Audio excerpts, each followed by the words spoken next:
এবং বেদে পরিপূর্ণ এবং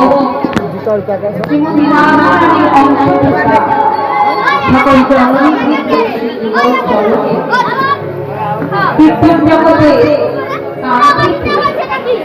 ভক্তি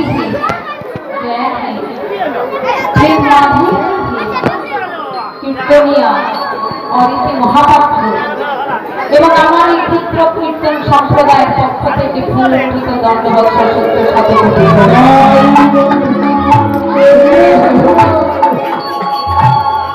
তৎপরই জানা আমার আদিগুরু আমার জন্মদাত্রী পিতামহ চরণে দণ্ডবৎ শতকোটি প্রণাম।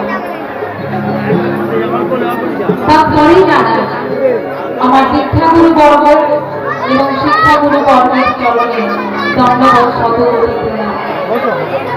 তৎপরই জানা যার জন্য আজকে আমি এই আসরে দাঁড়িয়ে আছি, আপনাদের মতো এত সুন্দর ভক্ত সঙ্গ করার সুযোগ পেয়েছি। শ্রীযুক্ত শক্তিপদ সিংহ এই বাড়ির গৃহকর্তা, ওনার চরণে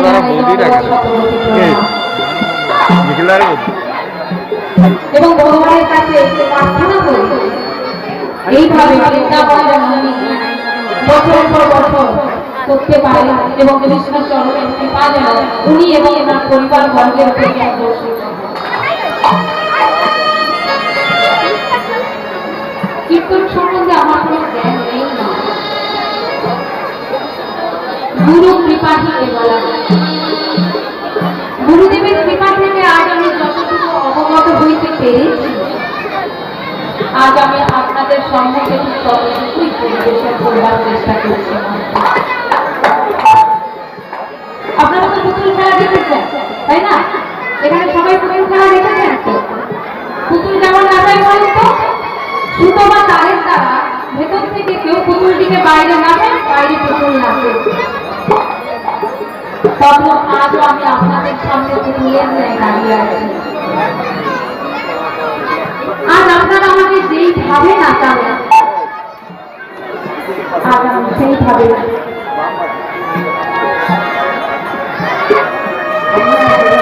সেইভাবে নাচতে পারি। মনেটা ভালো আছে?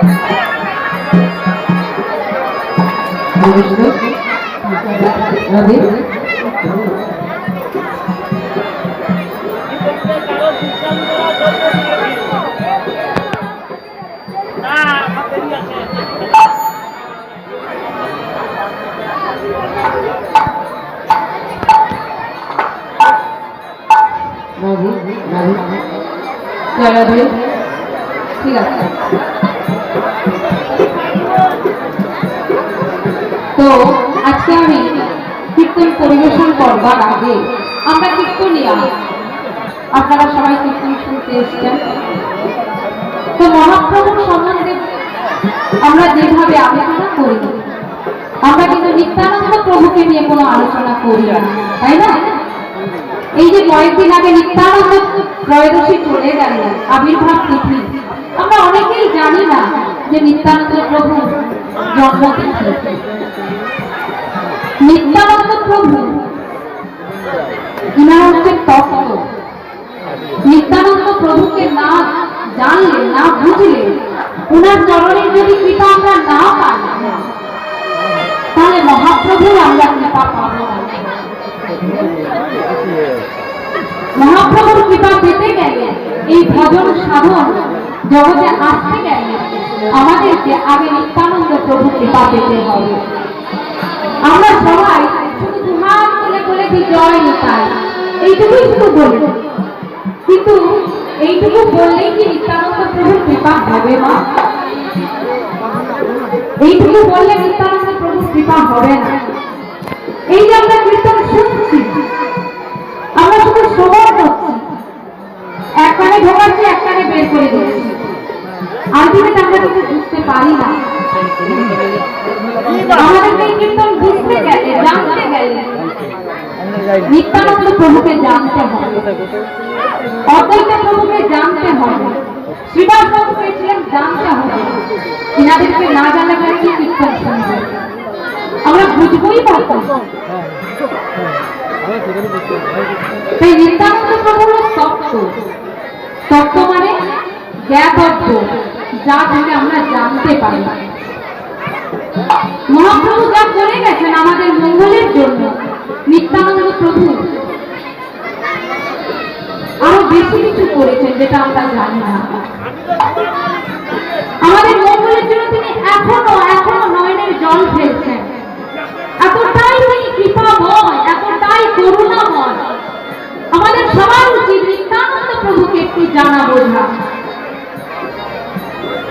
তাই না?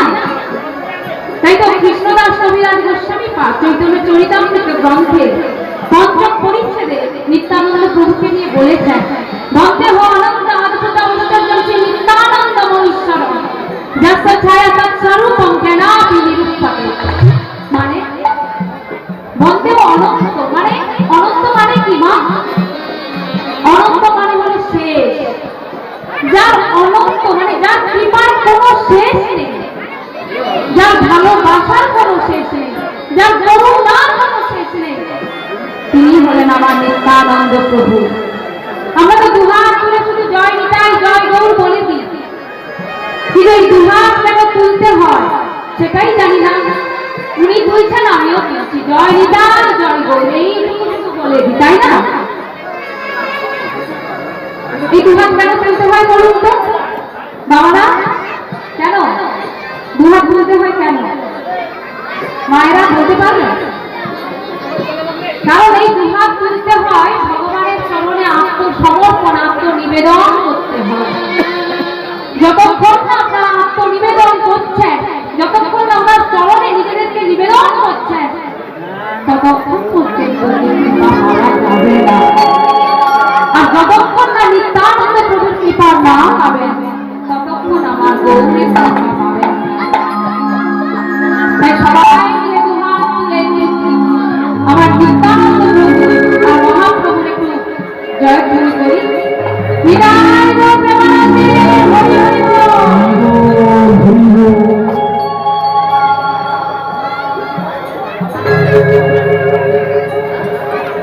সবাই মিলে দুহাত তুলুন, দুহাত তুলে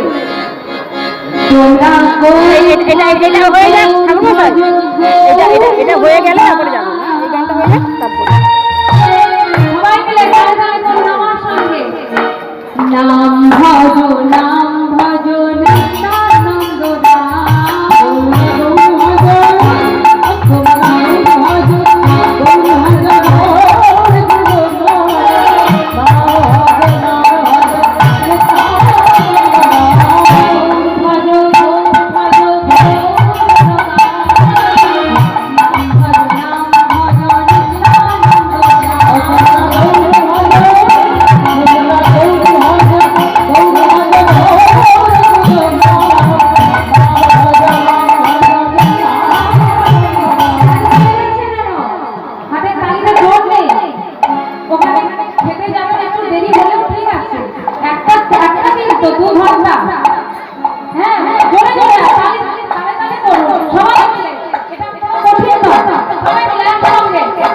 তোমরা